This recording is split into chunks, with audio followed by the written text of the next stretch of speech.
Welcome to 360 Tamil. இன்னைக்கு இந்த வீடியோல மர்டர் ஷி பேக்டு அப்படின்ற சீரிஸோட எக்ஸ்பிளனேஷன் பத்தி தான் பார்க்க போறோம். இந்த சீரிஸ்ல நிறைய எபிசோட் இருக்கு. அந்த ஒரு எபிசோட பத்தி தான் இந்த வீடியோல நம்ம பார்க்க போறோம். இது ஒரு பக்கவான சஸ்பென்ஸ் த்ரில்லர்னு சொல்லலாம். ஏகப்பட்ட ட்விஸ்ட் அண்ட் டர்ன்ஸ்லாம் வரும். அதே மாதிரி ஏகப்பட்ட கேரக்டர்ஸ் வருவாங்க. நான் பேரை சொல்லும் போது நல்லா ஞாபகம் வச்சுக்கோங்க. இந்த படத்தோட எக்ஸ்பிளனேஷனுக்குள்ள போறதுக்கு முன்னாடி இந்த வீடியோக்கு ஒரு லைக்க போடுங்க. நீங்க போடுற லைக் மூலியமா இந்த வீடியோ இன்னும் நிறைய பேர்கிட்ட கொண்டு போய் சேர்க்கப்படும். இப்ப டைம் வேஸ்ட் பண்ணாம நம்ம நேரடியா எக்ஸ்பிளனேஷனுக்குள்ள போயிடலாம். படத்தோட ஸ்டார்டிங் சீனே ஆனான்னு ஒருத்தங்களை காட்டுறாங்க. இவங்க தான் இந்த படத்தோட ஹீரோயினா இருப்பாங்க. மெலனின்ற ஒருத்தவங்களோட ஷாப் திறந்து இருக்கிறத கவனிக்கிறாங்க. செக் பண்ணலாம் அப்படின்ற மாதிரி உள்ள வந்து செக் பண்றாங்க. பார்த்தா இந்த ஷாப்போட ஓனர் மெலோனி இருக்காங்க பாத்தீங்களா, அந்த இடத்துல இறந்து போயிருக்காங்க. இத பாக்குற ஹீரோயின் பயங்கரமா ஷாக் ஆயிடுறாங்க. இவங்க பார்த்துட்டு இருக்கும் போது மைக் அப்படின்ற ஒரு நபர் வராரு. அவரை இவங்க கூட சேர்ந்த மாதிரி அந்த பாடி எல்லாம் பார்த்துட்டு இருக்காரு. இவங்க ரெண்டு பேருமே மெலோனியோட ஃப்ரெண்டு போல. போக போக தான் நமக்கு தெரிய வரும். இப்ப 2 நாளைக்கு முன்னாடி நடந்த விஷயத்த நமக்கு காட்டுறாங்க. நம்ம ஹீரோயின் இருக்காங்கல்ல, ஒரு கஃபே தான் ரன் பண்ணிட்டு இருக்காங்க. ஹீரோயின் கடைக்கு எதிர மெலோனின்னு ஒருத்தங்க கடை திறந்திருக்காங்க. இப்ப அவங்க ஆஃபர் போட்டிருக்கிறதுனால நிறைய கூட்டம் அந்த இடத்துக்கு தான் போயிருக்கு. ஹீரோயினை பொறுத்த வரைக்கும் ஒரு அக்கா இருக்காங்க. அவங்க பேரு ஆண்ட்ரியா அப்படின்றது. இவங்க ஹஸ்பண்ட் போலீஸ் ஆபீசரா இருப்பாரு. இப்ப ஆண்ட்ரியா இருக்காங்கல்ல, தங்கச்சியோட கடைக்குள்ள வந்து தங்கச்சி கிட்ட பேசுறாங்க. அவ ஆஃபர் தர மாதிரி நீயும் ஆஃபர் தரலாம்ல அப்படின்ற மாதிரி அக்கா சொல்றாங்க. ஆக்சுவலா மெலோனி இருக்கா பாத்தீங்களா, ஹீரோயினோட ஃப்ரெண்டா தான் இருப்பா. இவங்க என்ன சொல்றாங்கன்னா, அவகிட்ட இன்வெஸ்ட்மெண்ட் நிறைய இருக்கு, அதனால ஆஃபர் தரா, அதெல்லாம் நமக்கு செட் ஆகுது அப்படின்ற மாதிரி சொல்றாங்க. இப்ப இங்க வேலை பாக்குறவங்கல இருந்து எல்லாருமே சேர்ந்த மாதிரி அந்த கடையை தான் பார்த்துட்டு இருக்காங்க. இப்ப மெலோனி இருக்காங்கல்ல, மைக்ன்ற ஒரு நபருக்கு நிறைய பொருள்லாம் தந்துட்டு இருக்காங்க. அவரும் சந்தோஷமா அவங்க கூட பேசுறாரு. இத பாக்குற ஹீரோயின் வருத்தப்படுறாங்க. ஏன்னா அந்த மைக்கை இவங்களுக்கு ரொம்ப பிடிக்கும். ஹீரோயின் அம்மாவும் ஷாப்புக்கு வந்துடுறாங்க. அவங்க இப்போ ஒரு நபரை டேட் பண்ணிட்டு இருக்காங்க. அவர் பேரு டக்ளஸ் அப்படின்றது. அவரும் கூட வந்திருக்காரு. இப்ப எல்லாருமே சேர்ந்த மாதிரி பேசிட்டு இருக்காங்க. அப்பதான் இந்த இடத்துக்கு குளோரியான்னு ஒருத்தங்க வராங்க. இவங்க காஸ்மெட்டிக் கம்பெனி தான் ரன் பண்ணிட்டு இருக்காங்க. ஹீரோயின் அம்மா எல்லார்கிட்டயும் பேசி டக்குன்னு க்ளோஸ் ஆயிடுவாங்க. அதே மாதிரி தான் குளோரியா கிட்டயும் பேசி பழகலாம் ஆரம்பிக்கிறாங்க. அப்பதான் இந்த கடைக்கு மேயர் வராரு. மேயர் வீட்ல ஒரு ஃபங்க்ஷன் நடக்க போகுது. குளோரியாவை பாக்குற மேயர் இருக்காரு பாத்தீங்களா, நார்மலா அவங்க கிட்ட பேச்சு கொடுத்துட்டு இருக்காரு. இவங்களும் அந்த ஃபங்க்ஷனுக்கு வந்தா நல்லா இருக்கும்னு நினைக்கிறாரு. நீங்க ஃபங்க்ஷனுக்கு வரணும் அப்படின்னு இன்வைட் பண்றாரு. எனக்கு ஏகப்பட்ட வேலை இருக்கு, நான் முடிஞ்ச அளவுக்கு ட்ரை பண்றேன்னு சொல்லிட்டாங்க. சரி நான் வரேன்ற மாதிரி இந்த இடத்தை விட்டு கிளம்பி போயிடுறாங்க. அம்மா இருக்காங்கல்ல, அந்த கடைக்கு போவோம், அப்பதான் அந்த கடையில என்ன ஸ்பெஷலா இருக்குன்றது நமக்கு தெரியும் அப்படின்ற மாதிரி பொண்ணு கிட்ட சொல்லிட்டாங்க. இப்ப எல்லாருமே சேர்ந்த மாதிரி அந்த கடையை நோக்கி நடக்க ஆரம்பிக்கிறாங்க. அப்பதான் நார்மன் ஒருத்தர் வராரு. இவரை பொறுத்த வரைக்கும் ஹீரோயின் ஃப்ரெண்டா இருப்பாரு. ரெண்டு பேருமே கொஞ்சம் க்ளோஸா பழகிட்டு இருக்காங்க. எல்லாருமே சேர்ந்த மாதிரி தான் இந்த கடைக்குள்ள நுழையிறாங்க. பார்த்தா மொத்த கஸ்டமரும் அந்த கடைக்குள்ள தான் இருக்காங்க. என்ன எல்லாருமே இந்த கடைக்கு வர ஆரம்பிச்சிட்டாங்க அப்படின்ற மாதிரி இவங்க யோசிக்கிறாங்க. மெலோனி இதுக்கு முன்னாடி கடைக்கு வெல்கம் பண்ணிருக்க மாட்டா. ஆனா ஹீரோயின் வந்ததுக்கு அப்புறம் ஹீரோயின் கிட்ட நல்லா பேசுறா. இவதான் எனக்கு நிறைய சொல்லி குத்தா அப்படின்ற மாதிரி இங்க இருக்க கஸ்டமர் கிட்ட எல்லாம் சொல்லிட்டு இருக்கா. வா இந்த இடத்த உனக்கு முழுசா சுத்தி காட்டுறேன் அப்படின்ற மாதிரி ஹீரோயினை கூட்டு போறா. ஹீரோயினும் பார்க்கலாம் அப்படின்ற மாதிரி கிச்சன் ஏரியாக்குள்ள வந்துடுறாங்க. அவ காஸ்ட்லியான மிஷின் எல்லாம் வாங்கி போட்டிருக்கா. ஏது இவ்வளவு காசு அப்படின்ற மாதிரி ஹீரோயின் கேக்குறாங்க. மெலோனி என்ன சொல்றான்னா, என்னோட அக்கா தான் இன்வெஸ்ட் பண்ணா அப்படின்னு சொல்றா. அக்காவோட பேரு வெனிசா அப்படின்றது. அவங்க பிசினஸ் விஷயமா போன்ல பேசிட்டு இருக்காங்க போல. இவங்களை பெருசா கண்டுக்க மாட்டாங்க. மெலோனி யாருன்னா ஸ்டார்டிங் இறந்தவங்க. மெலோனியும் அவங்களோட அக்கா வெனிசாவும் பார்க்க ஆல்மோஸ்ட் ஒரே மாதிரி தான் இருக்காங்க.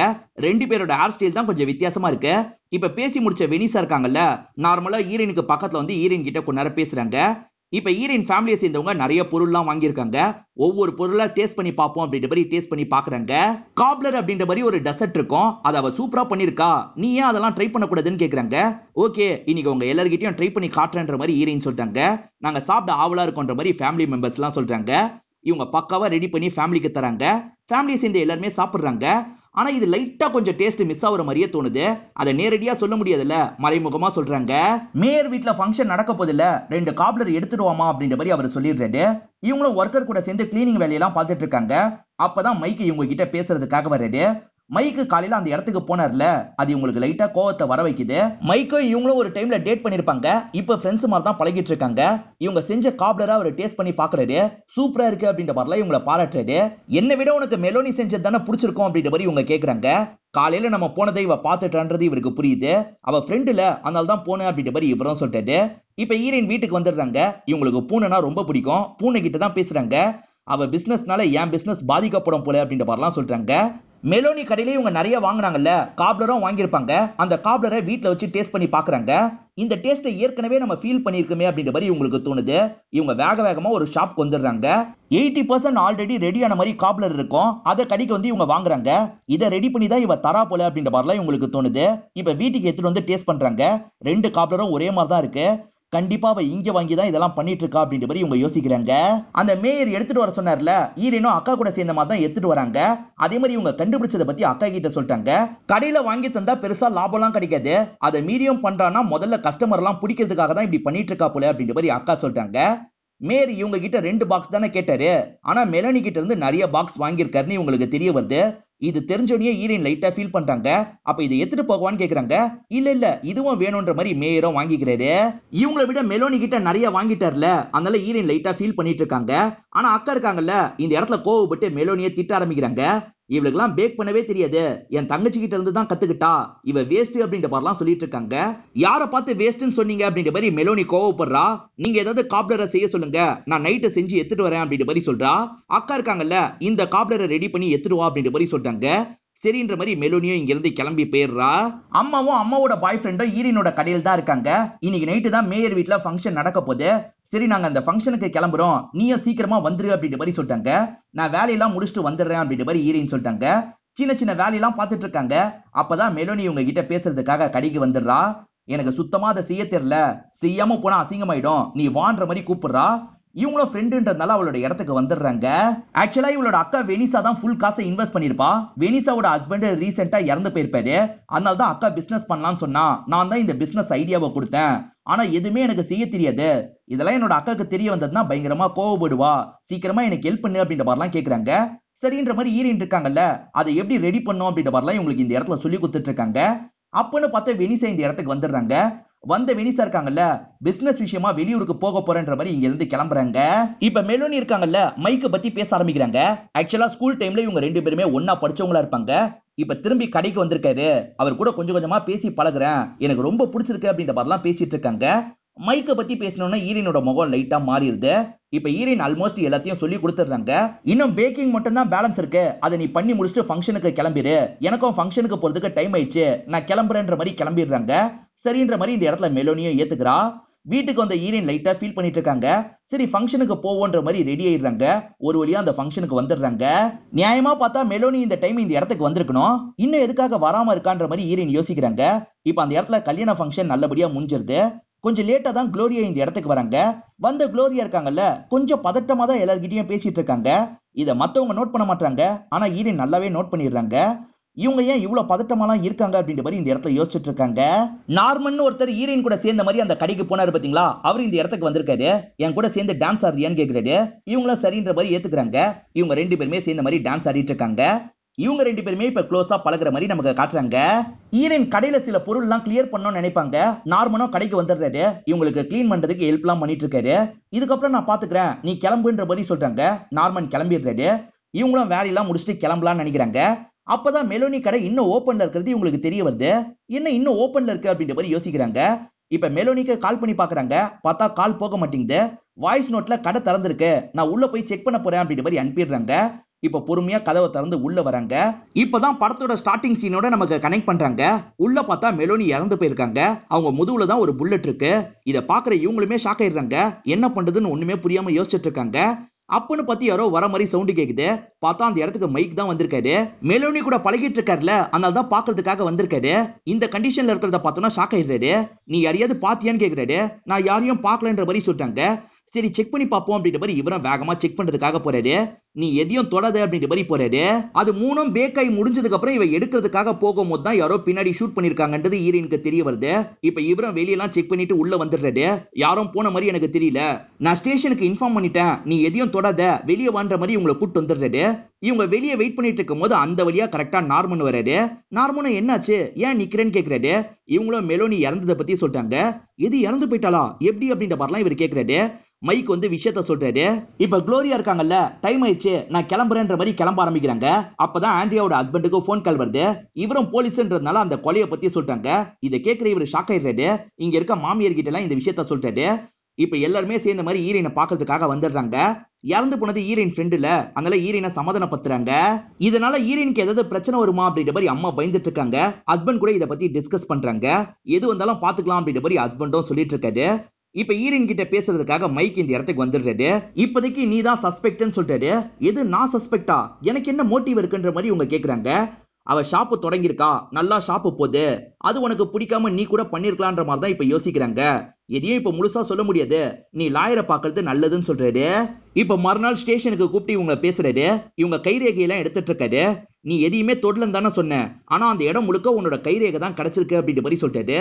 இவங்க இருக்காங்கல்ல, கொஞ்ச நேரத்துக்கு முன்னாடி வந்து அவ என்ன கூட்டு போனா, எனக்கு ஹெல்ப் பண்ணுன்ற மாதிரி கேட்டா, நான் ஹெல்ப் பண்ண, அதனால தான் அப்படி இருக்கும்னு சொல்றாங்க. நான் அங்கிருந்து கிளம்பும் போதே அவ வைக்கிறதுக்காக போனா பேக் ஆகிறதுக்கு 20 நிமிஷம். சோ நான் போய் 20 நிமிஷத்துல கொலை நடந்திருக்கு. அந்த சமயம் நான் வீட்டுல தான் இருந்தேன், ஆடிபை இருக்குன்ற மாதிரி இவங்க சொல்றாங்க. இந்த பேக்கிங்க பத்தி உனக்கு தான் தெரியும், மத்தவங்க இந்த லாஜிக்கெல்லாம் ஏத்துக்க மாட்டாங்க, அதனால வேற ஏதாவது தான் பண்ணி ஆகணும், நீ அது வரைக்கும் கொஞ்சம் கவனமா இரு, ஒரு லாயரை பாக்குறது நல்லது அப்படின்ற மாதிரி ஃப்ரெண்டா சொல்லிடுறாரு. இவங்களும் என்ன பண்றதுன்னு தெரியாம யோசிச்சுக்கிட்டே வந்துட்டு இருக்காங்க. அம்மா கிட்ட இந்த விஷயத்தெல்லாம் சொல்றாங்க. எது நீ சஸ்பெக்டா அப்படின்ற மாதிரி அம்மா ஷாக் ஆகுறாங்க. கவலைப்படாத அப்படின்ற மாதிரி சமாதானப்படுத்துறாங்க. ஆண்ட்ரியாவோட ஹஸ்பண்டை பொறுத்த வரைக்கும் போலீஸ் தானே, அதே மாதிரி நார்மனும் இந்த இடத்துல இருக்காரு, ஸ்டெப் டேடும் இங்க இருக்காரு, எல்லாருமே லாயரை பார்க்கலாம்னு சொல்றாங்க. ஆனா ஈரின் ஏத்துக்க மாட்டாங்க. நான் எந்த தப்பும் பண்ணல, எனக்கு எந்த பிரச்சனையும் வராது அப்படின்ற மாதிரிலாம் சொல்றாங்க. இவங்க தூங்கிட்டு இருக்கும் போது காலையில யாரோ கதவை தட்டுறாங்க. யாருன்னு பார்த்தா போலீஸ் தான் மொத்தமா வந்திருக்காங்க. உங்க வீட்டை சர்ச் பண்ணணும்னு சொல்றாங்க. சரி பண்ணிக்கோங்கன்ற மாதிரி இவங்க விட்டுறாங்க. சரி வேலைக்கு கிளம்பலாம் அப்படின்ற மாதிரி வேலை பார்க்கறதுக்காக இவங்க இடத்துக்கு வராங்க. அந்த இடத்துல பார்த்தா ஒரே கூட்டமா இருக்கு. பார்த்தா போலீஸுங்க இவங்களோட இடத்தை தான் செக் பண்ணிட்டு இருக்காங்க. செக் பண்ணும் போது இவங்களுக்கு ஒரு கன்னு கிடைச்சிருக்கு. இது எப்படி வந்ததுன்னு தெரிஞ்சுக்கலாமான்னு கேக்குறாங்க. சத்தியமா எனக்கு தெரியாது, தினமும் நிறைய கஸ்டமர்ஸ் வராங்கல்ல, அந்த மாதிரி வந்ததுல யாராவது வச்சிருப்பாங்க அப்படின்ற மாதிரி சொல்றாங்க. எப்பனாலும் அரெஸ்ட் பண்ணலான்ற நிலைமைக்கு ஈரின் வந்துடுறாங்க. இப்போ ஒர்க்கர் இருக்காங்கல்ல, இங்க வான்ற மாதிரி கூப்பிடுறாங்க. ஈரின் வேகமா வராங்க. அந்த இடத்துல பார்த்தா வெனிசா தான் ஊர்ல இருந்து வந்திருக்காங்க. வெனிசா கிட்ட போலீஸ் விஷயத்தெல்லாம் சொல்லி தான் வர வச்சிருக்காங்க போல. வெனிசா தான் வந்திருக்காளா, நான் சட்டுன்னு மெலைன்னு நினைச்சிட்டேன் அப்படின்ற மாதிரிலாம் அந்த ஒர்க்கர் சொல்றாங்க. ஏன்னா மெலைன் போட்ட ட்ரெஸ் தான் இப்ப வெனிசா போட்டிருக்காங்க. ஒர்க்கர் சொன்னது மூலியமா ஈரினுக்கு ஒண்ணு தோணுது, ஏன் கில்லரோட டார்கெட் மெலைனா இருக்கணும், வெனிசாவை கூட இருக்கலாம்ல அப்படின்ற மாதிரி பேரண்ட்ஸை பார்த்து இவங்க கேட்டுட்டு இருக்காங்க. வெனிசாவை பார்த்து நான் பேச போறேன்னு சொல்றாங்க. அவ கோவமா இருக்கா, வேணான்ற மாதிரி பேரண்ட்ஸ் சொல்றாங்க. ஆனா இவங்க கேட்காம நைட்டு நேரம் வெனிசா கிட்ட பேசுறதுக்காக வந்துடுறாங்க. வெனிசா இருக்காங்கல்ல, திங்ஸ் எல்லாம் பேக் பண்ற வேலையை பார்த்துட்டு இருக்காங்க. என் தங்கச்சி இல்லாம இந்த இடத்த நடத்துறதுல எனக்கு விருப்பம் இல்ல, இது எல்லாத்தையும் நான் வித்துற போறேன் அப்படின்ற மாதிரிலாம் சொல்லிட்டு இருக்காங்க. வெனிசாவை கொல்றதுக்கு யாருக்காவது மோட்டிவ் இருக்குமான்ற மாதிரி இவங்க யோசிக்கிறாங்க. வெனிசா கிட்ட லைட்டா பேச்சு கொடுக்க ஆரம்பிக்கிறாங்க. வெனிசாவோட ஹஸ்பண்ட் இறந்து போனதா மெலோனி சொன்னாங்கல்ல, அதை பத்தி எல்லாம் கேக்குறாங்க. இவங்க நார்மலா ஹஸ்பண்ட பத்தி சொல்றாங்க, ரொம்ப சொல்ல மாட்டாங்க. எனக்கு வேலை இருக்கு, நீ கிளம்பு அப்படின்ற மாதிரி அனுப்பி விட்டுறாங்க. வெனிசாவோட ஹஸ்பண்ட் பேரு நீல் அப்படின்றது ஒரு ஆக்சிடென்ட்ல தான் இறந்து போயிருக்காரு. அந்த டீடைல்லாம் இவங்க படிச்சுட்டு இருக்காங்க. அவரை பொறுத்த வரைக்கும் நிறைய கம்பெனி ரன் பண்ணிட்டு இருக்காரு. அதுல ஒன்னாதான் குளோரியாவோட காஸ்மெட்டிக் கம்பெனி இருக்கும். இவங்க ரெண்டு பேருக்குள்ள ஏதாவது பழக்கம் இருக்குமா அப்படின்ற மாதிரிலாம் யோசிக்க ஆரம்பிக்கிறாங்க. அதே மாதிரி குளோரியா அந்த ஃபங்க்ஷனுக்கு லேட்டா வந்திருப்பாங்க, ஏன் அவங்க அந்த கொலையை பண்ணிட்டு வந்திருக்க கூடாது அப்படின்ற மாதிரிலாம் ஈரினுக்கு தோண ஆரம்பிக்குது. இவங்களும் நார்மனுக்கு கால் பண்ணி நாளைக்கு ஒரு இடத்துக்கு வான்ற மாதிரி சொல்லிடுறாங்க. இப்ப முதல்ல இவங்க இருக்காங்கல்ல, குளோரியாவோட இடத்துக்கு வந்துடுறாங்க. இங்க வேலை பார்க்குற பொண்ணுங்க கிட்ட காசிப் மாதிரி பேசி எப்படியாவது குளோரியாவை பத்தி தெரிஞ்சுக்கணும்னு நினைக்கிறாங்க. இவங்க நிறைய குக்கீஸ் எல்லாம் எடுத்துட்டு வந்துதான் அந்த பொண்ணு கிட்ட பேசுறாங்க. ஜென்ரலா பேசுற மாதிரி குளோரியாவை பத்தி கறக்க பாக்குறாங்க. இந்த குக்கீஸை வேணா எடுத்துக்கோ அப்படின்ற மாதிரி தராங்க. இல்ல நான் சுகர்லாம் சாப்பிட மாட்டேன் அப்படின்ற மாதிரி அவங்க சொல்லிடுறாங்க. அதே மாதிரி விஷயத்தையும் பெருசா சொல்ல மாட்டாங்க. இவகிட்ட இருந்து பெருசா எதுவும் கிடைக்கல, நம்ம நேரா நீலோட கம்பெனிக்கு போயிடலாம்னு சொல்லிட்டாங்க. கொஞ்சம் தள்ளி இருக்க நீலோட கம்பெனிக்கு வந்துடுறாங்க. அங்க இருக்க பொண்ணு கிட்ட நீல பத்தி எல்லாம் பேச்சு கொடுத்துட்டு இருக்காங்க. அவருக்கு வெனிசான் ஒய்ஃப் இருக்கிறது எனக்கு தெரியும், ஏதாவது அஃபேர் போச்சா அப்படின்ற மாதிரிலாம் இவங்க கேக்குறாங்க. இந்த குக்கீஸை சாப்பிடு அப்படின்ற மாதிரிலாம் தராங்க. இல்ல எக்கு போட்டிருக்கீங்களா, எனக்கு எக்குனா அலர்ஜி, வேணாம் அப்படின்ற மாதிரி அந்த பொண்ணு சொல்லிடுறா. விஷயத்தையும் பெருசா சொல்ல மாட்டா. இத பத்தி எல்லாம் இவங்க நார்மன் கிட்ட சொல்லிட்டு இருக்காங்க. சரி விடு, நான் ஏதாவது ட்ரை பண்றேன் அப்படின்ற மாதிரி இவர் சொல்றாரு. இவர் இருக்காரு பாத்தீங்களா, உள்ள வந்து ஒரு பொண்ணு கிட்ட க்ளோஸா பேச ஆரம்பிக்கிறாரு. அந்த பொண்ணு கிட்ட முதல்ல ஜென்ரலா பேசுறாரு. அந்த பொண்ணும் ஜாலியா பேசுறாங்க. அதுக்கப்புறம் தான் இவர் விஷயத்த லைட்டா கேட்க ஆரம்பிக்கிறாரு. அந்த பொண்ணுக்கு தெரிஞ்ச விஷயத்தெல்லாம் இவர்கிட்ட சொல்லிடுறாங்க. பரவாயில்ல, விஷயத்த கறக்குறாரு அப்படின்ற மாதிரி ஈரின் கவனிக்கிறாங்க. நார்மனோ தெரிஞ்சுக்கிட்ட விஷயத்த பத்தி ஈரின் கிட்ட சொல்ல ஆரம்பிக்கிறாரு. நெயிலுக்கும் அவரோட ஒய்ஃப் வெனிசாக்கும் சண்டை போயிருக்கு. இந்த டைம்ல தான் குளோரியா கூட இவருக்கு பழக்கம் ஏற்பட்டிருக்கு. ரெண்டு பேருமே கல்யாணம் பண்ணிக்கலாம் அப்படின்ற மாதிரிலாம் யோசிச்சிருக்காங்க. இத பத்தி தான் இவ சொன்னா அப்படின்ற மாதிரி சொல்றாரு. இந்த விஷயம் தெரிஞ்ச வெனிசா கூட ஹஸ்பண்ட சாவடிக்கிறதுக்கு பிளான் போட்டுக்கலாம். இது குளோரியாக்கு எப்படியோ தெரிய வந்திருக்குன்னு நினைக்கிறேன். அதனால தான் வெனிசாவை கொல்றதுக்கு பிளான் போட்டிருக்கா. வெனிசாவை கொல்றதுக்கு பதிலா தெரியாதனமா அவளோட தங்கச்சியை கொலை பண்ணிருக்கா அப்படின்ற மாதிரிலாம் இவங்க சொல்றாங்க. குளோரியா நீங்க ஃபங்க்ஷனுக்கு லேட்டா வந்தாங்கல்ல, கொலை பண்ணிட்டு கூட வந்திருக்கலாம் அப்படின்ற மாதிரி ஈரின் யோசிக்கிறாங்க. இப்ப அம்மா கூட பேசிக்கிட்டே தான் வந்துட்டு இருக்காங்க. அம்மா சீக்கிரமாவே நான் டக்ளஸ கல்யாணம் பண்ணிக்கலாம் இருக்குன்ற மாதிரிலாம் சொல்லிட்டாங்க. ஓகேமா அப்படின்ற மாதிரி பொண்ணு ஏத்துக்கிறா. இந்த மாதிரி வந்துட்டு இருக்க வழியில தான் குளோரியாவை இவங்க பாக்குறாங்க. இவங்க குளோரியா கிட்ட பேசலாம் நினைக்கிறதுக்குள்ள போலீஸ்லாம் மொத்தமா வந்து குளோரியாவை அமுக்குறாங்க. ஈரின் ஷாப்ல ஒரு கன்னு கிடைச்சது பாத்தீங்களா, அந்த கன்னை வச்சுதான் மர்டர் நடந்திருக்கும். அந்த கன்னோட லைசன்ஸ் குளோரியா பேர்ல தான் இருக்கு. சோ குளோரியா தான் இதை பண்ணிருக்க வாய்ப்பு இருக்குன்ற மாதிரி தான் போலீஸ் அமுக்குறாங்க. ஃபங்க்ஷனுக்கு லேட்டா வந்தாங்கல்ல, அதனால எக்ஸ்ட்ராவா இவங்க மேல டவுட்லாம் வருது. இதெல்லாம் தள்ளி இருந்து ஈரின் கவனிச்சிட்டு இருக்காங்க. ஈரினுக்குமே முதல்ல குளோரியா மேல தான் டவுட் இருந்திருக்கும். ஆனா இப்ப அந்த டவுட் பிரேக் ஆயிருது. ஏன்னா அவங்க கண்ணை வச்சு அவங்க எப்படி கொலை பண்ணுவாங்கன்ற மாதிரி யோசிக்கிறாங்க. அவங்க ஏன் ஃபங்க்ஷனுக்கு லேட்டா வந்தாங்கன்னு விசாரிக்கும் போது அவங்க கார் வழியில பஞ்சர் ஆச்சு அப்படின்ற மாதிரி சொல்லியிருப்பாங்க. ஈரன் இருக்காங்கல்ல, அவங்க கண்ணை வச்சு அவங்களே பண்ணிருக்க வாய்ப்பு இல்லைன்னு சொல்றாங்க. அப்ப யார் பண்ணிருப்பான்னு நினைக்கிறேன் அப்படின்ற மாதிரி மைக்கு கேட்கிறாரு. எனக்கு என்னமோ வெனிசா மேல டவுட் இருக்கு. இவங்க 2 பேர் பழகி இருக்காங்கல்ல, அது தெரிஞ்சு முதல்ல ஹஸ்பண்ட் கதையை முடிச்சிருப்பா, அடுத்ததா இவங்கள மாட்டி விடுறதுக்காக இந்த விஷயத்த பண்ணிருப்பான்ற மாதிரி சொல்றாங்க. மாட்டி விடுறதுக்காக பண்ணிருப்பான்னு கூட வச்சுக்கோ, அதுக்காக தங்கச்சி அவ சாவடிப்பா அப்படின்ற மாதிரி இவர் கேட்கிறாரு. இவர் கேட்கிற இந்த கேள்விக்கு இவங்க கிட்ட பதில் இல்ல. இதனால ஈரன் திரும்பி வெனிசா கிட்ட பேசுறதுக்காக வந்துடுறாங்க. போலீஸ் குளோரியாவை அரெஸ்ட் பண்ணிருக்காங்க அப்படின்ற மாதிரிலாம் சொல்லிட்டு இருக்காங்க. என் தங்கச்சியே போயிட்டா, இதுக்கப்புறம் போலீஸ் யார் அரெஸ்ட் பண்ணா எனக்கு என்ன, நான் எல்லாத்தையும் கிளியர் பண்ணிட்டு வேற ஊருக்கு போக போறேன் அப்படின்ற மாதிரிலாம் சொல்லிட்டாங்க. இப்ப வேஸ்ட் பொருள்லாம் குப்பை தொட்டியில போடுறாங்க. இதெல்லாம் ஈரன் கவனிச்சிருப்பாங்க. அந்த குப்பை தொட்டியை செக் பண்ணணும்னு நினைக்கிறாங்க. அதனால நார்மனுக்கு கால் பண்ணி உடனே வான்ற மாதிரி சொல்லிட்டாங்க. இவரும் ஈரன் ஹெல்ப் பண்றதுக்காக அந்த இடத்துக்கு வந்துடுறாரு. இப்ப 2 பேருமே குப்பை தொட்டியில அவங்க போட்டாங்கல்ல, என்ன போட்டாங்க அதெல்லாம் பார்க்கணும்ன்ற மாதிரி பார்த்துட்டு இருக்காங்க. அப்படி பார்த்துட்டு இருக்கும் போது ஒரு போட்டோ தென்படுது. வெனிசாவும் டக்ளஸும் சேர்ந்து எடுத்த மாதிரி தான் ஒரு போட்டோ இருக்கு. அதை பார்க்குற ஈரன் ஷாக் ஆயிடுறாங்க. அதே மாதிரி அவரோட பேரு ராபர்ட் அப்படின்ற மாதிரி பின்னாடி எழுதி இருக்கு. இது என்னடா புது ட்விஸ்டா இருக்கு அப்படின்ற மாதிரி இவங்க எல்லாருமே யோசிக்கலாம் ஆரம்பிக்கிறாங்க. அந்த போட்டோவை பார்க்கும் போது இவங்க 2 பேருமே ஒரு டைம் டேட் பண்ணிருக்காங்கன்னு தெரிய வருது. இவரை பத்தி முழுசா விசாரிக்கணும் அப்படின்ற மாதிரிலாம் யோசிக்க ஆரம்பிக்கிறாங்க. இப்ப மறுநாள் கடையில வச்சு அம்மா கிட்ட பேசுறாங்க. இந்த போட்டோவை பாருங்கன்ற மாதிரி காட்டுறாங்க. ஒரு டைம் வெனிசாவை டேட் பண்ணிருப்பாரா இருக்கும், அதுக்கு என்ன அப்படின்ற மாதிரி அம்மா கேக்குறாங்க. அவர் பேரு டக்ளஸ் இல்லமா, பேரு ராபர்ட்னு போட்டிருக்கு. அவர் முழுசா உங்களை ஏமாத்திருக்காரு. அவரை பொறுத்த வரைக்கும் கான்மேனா செயல்பட்டு இருக்காரு. நிறைய லேடிஸ குறி வச்சு ஏமாத்துறது தான் அவரோட வேலை. நிறைய கேஸ்லாம் ஃபைல் ஆயிருக்குன்னு காட்டுறாங்க. இத பாக்குற அம்மா உடஞ்சு போயிடுறாங்க. இவ்வளவு நாள் அப்ப என்ன ஏமாத்திருக்காரா, நான் விட மாட்டேன் அப்படின்ற மாதிரிலாம் இங்க இருந்து எந்திரிச்சு போக பாக்குறாங்க. அவசரப்படாதீங்கம்மா, நில்லுங்க அப்படின்ற மாதிரி 2 பொண்ணுங்களும் சேர்ந்த மாதிரி அம்மாவை சமாதானப்படுத்துறாங்க. அவர் வெனிசாவை கொல்றதுக்கு பதிலா தெரியாம மெலோனியை கொண்டிருக்க கூட வாய்ப்பு இருக்கு. அவரோட இடத்துல ஏதாவது கிடைக்குமான்னு நான் பாக்குறேன். நீ அம்மாவை மட்டும் இங்க இருந்து கிளம்ப விட்டுறத, காரியமே கெட்டு போயிடும் ஈரன்னு சொல்லிட்டாங்க. நான் பாத்துக்கிறேன் அப்படின்ற மாதிரி ஆண்ட்ரியை ஏத்துக்கிறாங்க. டக்ளஸ் இதுக்கப்புறம் ராபர்ட்னே சொல்றேன். ஈரன் கிட்ட ராபர்ட்டோட வீட்டு சாவி இருக்கும். ஏன்னா அம்மா கிட்ட தந்திருப்பாரு. அது மூலியமா இவங்க கதவை திறந்து உள்ள வந்துடுறாங்க. ஏதாவது கிடைக்குமான்னு பாத்துட்டு இருக்காங்க. ஆண்ட்ரியா இந்த இடத்துல அம்மாவை சமாதானப்படுத்திட்டு இருக்காங்க. ஆனா கோவப்பட்ட அம்மா இருக்காங்கல்ல, கண்டிப்பா நான் பார்த்து பேசணும் அப்படின்ற மாதிரி வேகமா கிளம்ப ஆரம்பிக்கிறாங்க. இவங்க அம்மாவோட கார் கீ எல்லாம் எடுத்து வச்சிருவாங்க. ஒருவேளை கீ மிஸ் ஆயிடுச்சுன்னா யூஸ் பண்றதுக்காக கார்லயே வேற ஒரு கீயை மறைச்சு வச்சிருப்பாங்க. இந்த கீ மூலியமா நான் கிளம்புவேன்னு அம்மா சொல்றாங்க. இதனால பொண்ணும் அம்மா கூட சேர்ந்து கிளம்ப ஆரம்பிக்கிறா. ஈரன் ஏதாவது கிடைக்குமா அப்படின்ற மாதிரி தேடிட்டு இருக்காங்க. அப்பன்னு பார்த்து கதவை திறந்து யாரோ வராங்க. யார் வரான்னு இவங்க ஒளிஞ்சிருந்து பாக்குறாங்க. வெனிசா இருக்காங்க பாத்தீங்களா, ராபர்ட்ட கன் பாயிண்ட்ல மிரட்டிக்கிட்டே கொண்டு வந்துட்டு இருக்காங்க. இப்போ ஒரு சேர்ல உட்கார வச்சு லாக் பண்ணிடுறாங்க.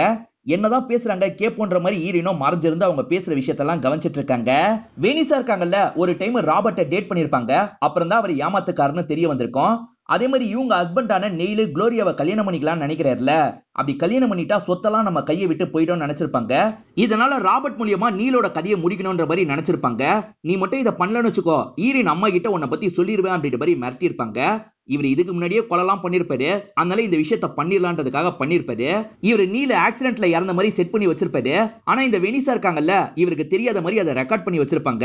அந்த வீடியோ இவங்க கையில இருக்கிற வரைக்கும் நமக்கு என்னைக்கா இருந்தாலும் ஆபத்து தான் யோசிச்சிருப்பாரு.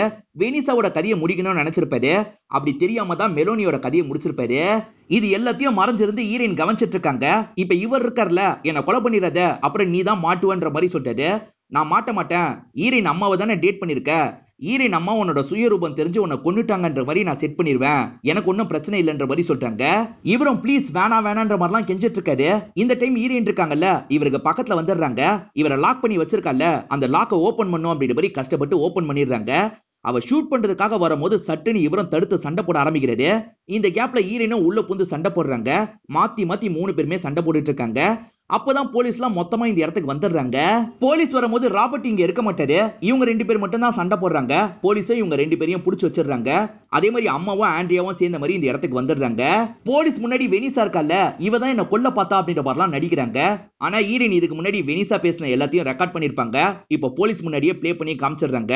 இதனால போலீஸ் எல்லாருமே சேர்ந்த மாதிரி அந்த இடத்துல வெனிசாவெல்லாம் லாக் பண்ணிட்டு இருக்காங்க. போலீஸ்க்கு நம்மள பத்தியும் தெரிஞ்சிருச்சு, பிடிக்க வாய்ப்பு இருக்குன்ற மாதிரி ராபர்ட் யோசிச்சிருப்பாரு. அதனால தான் பின்வழியா வேகமா கீழே இறங்கி வந்துடுறாரு. அங்க ஒரு போலீஸ் நிக்கிறாரு. அவர் கண்ணில் படாம எப்படியாவது போயிடணும் அப்படின்ற மாதிரி இவரும் கண்ணில் படாத மாதிரி வேகமா வந்துட்டு இருக்காரு. இவர் வந்துட்டு இருக்க வழியில கரெக்டா அம்மா நிக்கிறாங்க. இவர் தப்பிக்கலாம் நினைக்கும் போது இவரோட மண்டிலேயே ஒரு போடு போட்டுறாங்க. இவரும் கீழே விழுந்துடுறாரு. என்னையே ஏமாத்திட்டல அப்படின்ற மாதிரிலாம் கோவப்பட்டு இருக்காங்க. அம்மாவை பாக்குறதுக்கு முன்னாடி தான் ராபர்ட் இந்த தப்பெல்லாம் பண்ணிருப்பாரு. ஆனா இவர் இந்த தப்பெல்லாம் பண்றவர்னு தெரிஞ்சு வெனிசா மிரட்டி வேற ஒரு தப்ப பண்ண வச்சிருப்பா. அதனால தான் பண்ண, என்ன மன்னிச்சிரு அப்படின்ற மாதிரிலாம் இவர் கேட்கிறாரு. இப்ப போலீஸும் இந்த இடத்துக்கு வந்து இவரை லாக் பண்ணிடுறாங்க. இங்க இருந்து இவரை அரெஸ்ட் பண்ணி கூட்டு போறாங்க. குளோரியாக்கு தெரியாம அவங்களோட கன்னை எடுத்தது இவரா தான் இருப்பாரு. குளோரியாவோட கார் ரிப்பேர் ஆகிற மாதிரி செட் பண்ணிருப்பாரு. இவரை கொலை பண்ணிட்டு குளோரியாவை மாட்டி விட்டுலாம் அப்படின்றது தான் இவரோட பிளான். ஆனா வெனிசாவை கொல்றதுக்கு பதிலா தெரியாம மெலோனியை கொன்றுவாரு. அதனால தேவையில்லாம நிறைய பிரச்சனை வந்திருக்கும். மைக்கு சரியான நேரத்துக்கு இந்த இடத்துக்கு வந்தார்ல, எப்படி வந்தன்ற மாதிரி ஈரின் கேக்குறாங்க. எல்லார பத்தியும் கிராஸ் செக் பண்ணோம். அப்பதான் இவரோட பேரு ராபர்ட்னு தெரிய வந்தது. பாக்குறதுக்காக வரும்போது இந்த விஷயம்லாம் நடந்தது அப்படின்ற மாதிரி எக்ஸ்பிளைன் பண்ணிட்டு இருக்காரு. வேலண்டைன்ஸ் டே வரப்போது, அதுக்கு என் கூட சேர்ந்து வரியான்ற மாதிரி இவர் கேக்குறாரு. இவங்க ஏற்கனவே நார்மன் கிட்ட வரதா சொல்லியிருப்பாங்க. இவர்கிட்ட என்ன சொல்றதுன்னு யோசிச்சுட்டு இருக்காங்க. இவங்க ரெண்டு பேர் பேசிட்டு இருக்கிறத நார்மனா தள்ளி இருந்து கவனிக்கிறாரு. சோகமா கிளம்பிடுறாரு. ஈரன் ரெண்டு பேர்ல யாரை சூஸ் பண்ணிருக்காங்கன்னு தெரியல. இப்ப அந்த ஃபங்க்ஷனுக்காக இவங்க பக்காவா ரெடிலாம் ஆயிட்டு இருக்காங்க. சமையல் வேலை எல்லாத்தையும் முடிச்சிடுறாங்க. இப்பதான் யாரோ காலிங் பெல் அடிக்கிறாங்க. ஈரனும் வந்து கதவை திறக்கிறாங்க. அந்த இடத்துல வரது யாருன்னு பாத்தீங்கன்னா ஆண்ட்ரியாவும் அம்மாவும் தான். ரெண்டு பேருமே வேணாம், இவங்க கூட டைமை ஸ்பெண்ட் பண்ணுவோன்ற மாதிரி இவங்க முடிவு பண்ணிடுறாங்க. இப்ப 3 லேடிஸும் ஜாலியா பேசிக்கிட்டே சாப்பிட்டுட்டு இருக்காங்க. இதோட ஹாப்பியா இந்த படத்தை நமக்கு முடிச்சிடுறாங்க. இந்த படம் உங்க எல்லாருக்குமே பிடிச்சிருக்கோம் நம்புறேன். இந்த வீடியோ உங்களுக்கு பிடிச்சிருந்ததுன்னா லைக் பண்ணுங்க, கமெண்ட் பண்ணுங்க, மறக்காம 360 தமிழ் சேனலை சப்ஸ்கிரைப் பண்ணுங்க. தொடர்ச்சியா இந்த மாதிரி வீடியோக்கள் வந்துகிட்டே தான் இருக்கும்.